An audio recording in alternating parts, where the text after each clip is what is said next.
Kali ini kita akan membahas tentang cara menafsirkan data. Jadi cara menentukan selisih antar data jika data disajikan dalam diagram gambar dan diagram batang. Jadi ada diagram gambar data penjualan buku selama bulan Juli sampai Oktober. Dan jika setiap gambar mewakili 25 buku, maka dapat menentukan selisih penjualan bulan Agustus dan bulan September. Penjualan pada bulan Juli ada 4 penjualan dikali 25 sama dengan 100. Bulan Agustus 3 penjualan dikali 25 sama dengan 75. Pada bulan September 1 penjualan dikali 25 sama dengan 25. Dan pada bulan Oktober 2 penjualan dikali 25 sama dengan 50.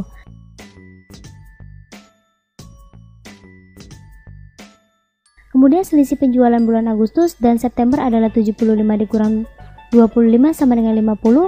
Kemudian jika selisih penjualan bulan Oktober dan bulan Juli adalah 100 dikurang 50 sama dengan 50, itu adalah cara menghitung selisih data dari data dengan diagram gambar.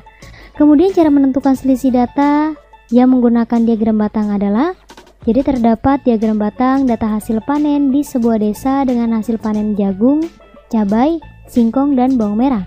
Hasil panen untuk jagung 25 kuintal, cabai 15 kuintal, singkong 20 kuintal, dan bawang merah 10 kuintal. Kemudian tentukan selisih hasil panen cabai dan bawang merah, yaitu 15 dikurang 10 sama dengan 5. Kemudian selisih hasil panen jagung dan cabai adalah 25 dikurang 15 sama dengan 10. Jadi itu adalah cara menentukan selisih antar data jika data disajikan dalam bentuk diagram gambar dan batang.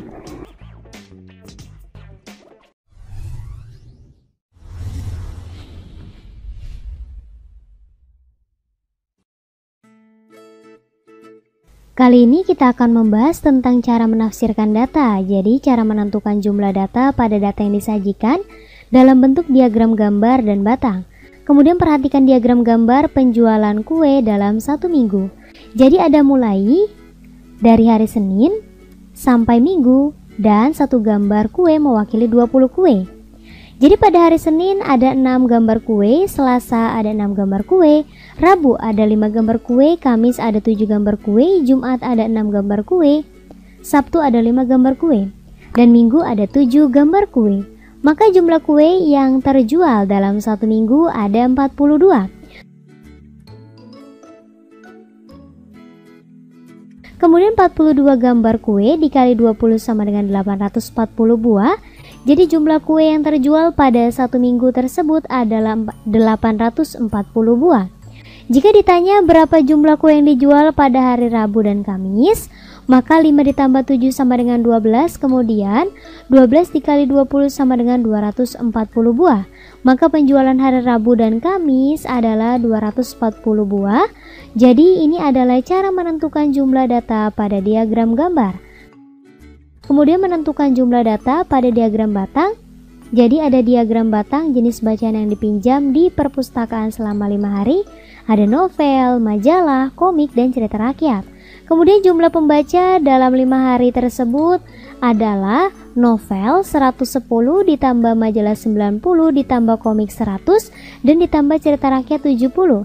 Jadi jumlah pembaca seluruhnya adalah 370. Itu adalah jumlah pembaca dalam 5 hari.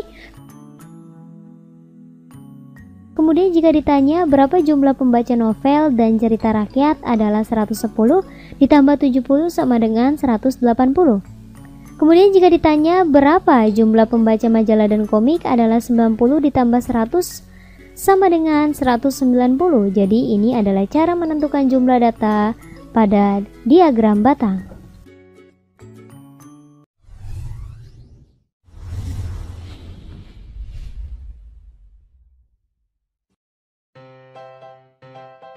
Jadi kali ini kita akan membahas tentang cara menafsirkan data. Jadi cara menentukan nilai terbesar atau nilai tertinggi dan nilai terendah dari data yang dalam bentuk diagram gambar dan diagram batang. Jadi di dalam diagram batang terdapat data jenis sampah daur ulang, ada bendanya yang berupa plastik, kaleng, kaca, dan kardus. Kemudian banyak bendanya sesuai dengan gambar yang sesuai jenis bendanya. Kemudian setiap satu gambar mewakili 5 buah, maka banyaknya jumlah plastik adalah dari banyak bendanya ada 7, kemudian setiap satu gambar mewakili 5 buah, maka 7 dikali 5 sama dengan 35 buah. Kemudian banyak kaleng 6, maka banyaknya jumlah 6 dikali 5 sama dengan 30 buah. Kemudian banyaknya kaca 6, maka banyaknya jumlah 6 dikali 5 sama dengan 30 buah.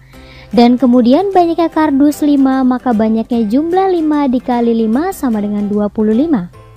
Kemudian dari diagram gambar ini dapat ditentukan data tertinggi dan terendahnya. Data tertingginya adalah 35 pada sampah plastik dan data terendahnya yaitu 25 pada data kardus. Kemudian cari data tertinggi dan terendah pada diagram batang. Jadi diagram batang dari nilai matematika adalah ada nilai 5, 6, 7, 8, dan 9 dan ada banyak siswanya.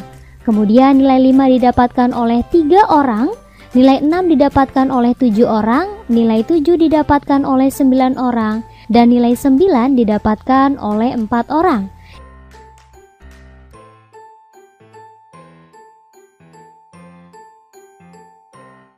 Jadi data tertinggi pada nilai 7 dengan jumlah siswa 9 orang dan data terendahnya pada nilai 5 dengan jumlah siswa 3 orang.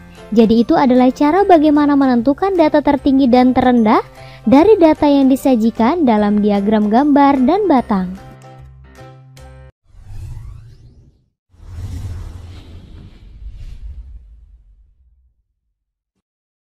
Kali ini kita akan membahas tentang cara menafsirkan data. Jadi cara menentukan data tertinggi dan terendah dari data yang disajikan dalam bentuk diagram garis dan diagram lingkaran. Jadi pada diagram garis berikut adalah pengunjung kebun binatang Kota Jogja.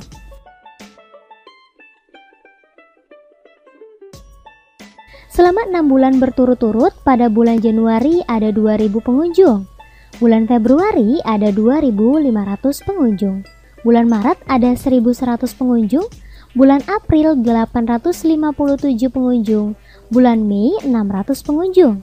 Dan bulan Juni 4.500 pengunjung. Jadi data tertinggi pada bulan Juni dengan total pengunjung 4.500 dan data terendahnya terdapat pada bulan Mei yaitu ada 600 orang. Kemudian dapat dilihat juga dari titik tertinggi adalah data tertinggi dan titik terendah merupakan data terendah. Jadi itu adalah cara menentukan data tertinggi dan terendah pada diagram garis.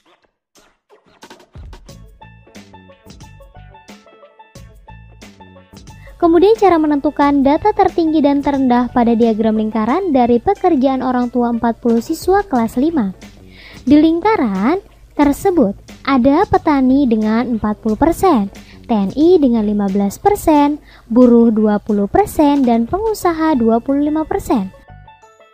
Kemudian dapat menentukan data tertinggi dan terendahnya tidak hanya dengan persentase, dapat juga menentukan berapa jumlah siswanya. Jadi petani adalah 40% dari jumlah siswa 40 sama dengan 40 per 100 dikali 40 sama dengan 16 siswa. Jadi data tertingginya adalah pekerjaan petani 40% atau 16 siswa.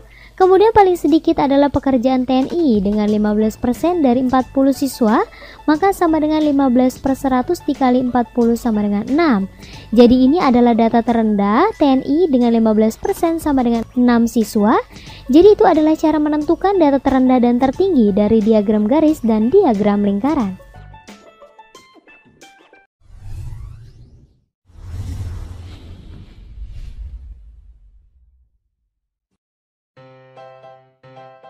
Kali ini kita akan membahas tentang cara menafsirkan data.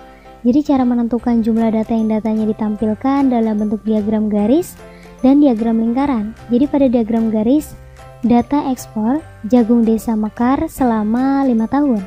Dengan jumlah pada tahun 2003, 20 ditambah tahun 2014, 40 ditambah tahun 2015 50, ditambah tahun 2016 30, ditambah tahun 2017 10, maka sama dengan 150 ton.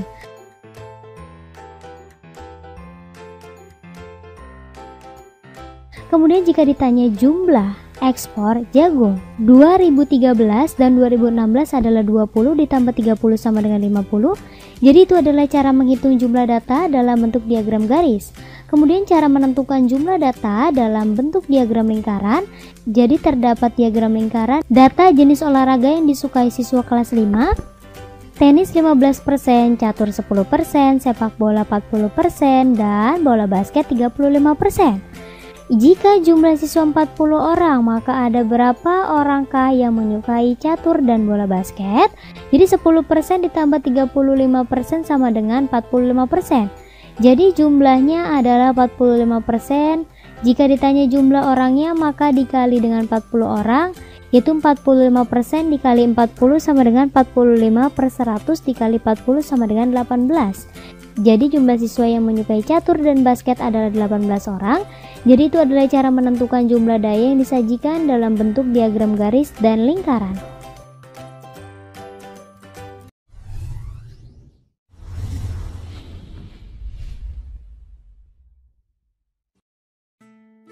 Kali ini kita akan membahas tentang cara menafsirkan data.